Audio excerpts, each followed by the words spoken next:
This question comes from Don Wilkins of Lexington, says if you're elected, hopefully at that time we'll be coming to the end of the coronavirus pandemic. Our country has spent a lot of money on it and will be spending considerably more on it by then. What would you propose the federal government do to get our federal budget back on track after that? And do you believe that the federal deficit is an issue?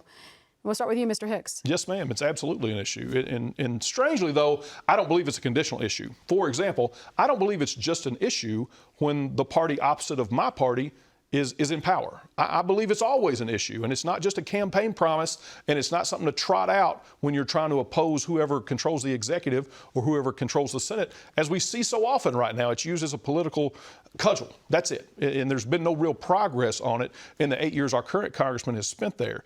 And that alone, for what he expresses to be his priority, should be enough reason to fire him.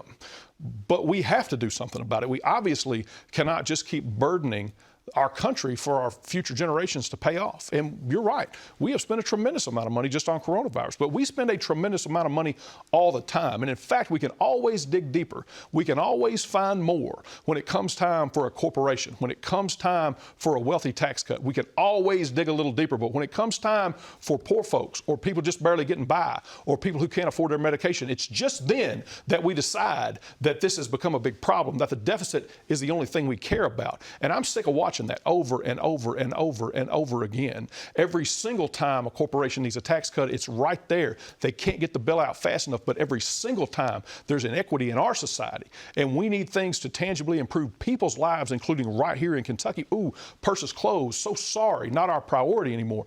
So we need to do several things. First of all, we need to repeal that $2 trillion tax giveaway. That 90% of went directly to the wealthiest in the corporations. That is putting a tremendous amount of strain on our deficit. We repeal that immediately. Once we get rid of that, we start taking a look at the wasteful spending. We start taking a look at where someone with real leadership ideas and principles and a true focus on getting back to people and their problems and improving their lives, find ways where we can preserve that, but find ways where we can cut some of this waste and fraud and abuse, identify it, excise it, get rid of it, repeal the tax cut. We're going to see the deficit come down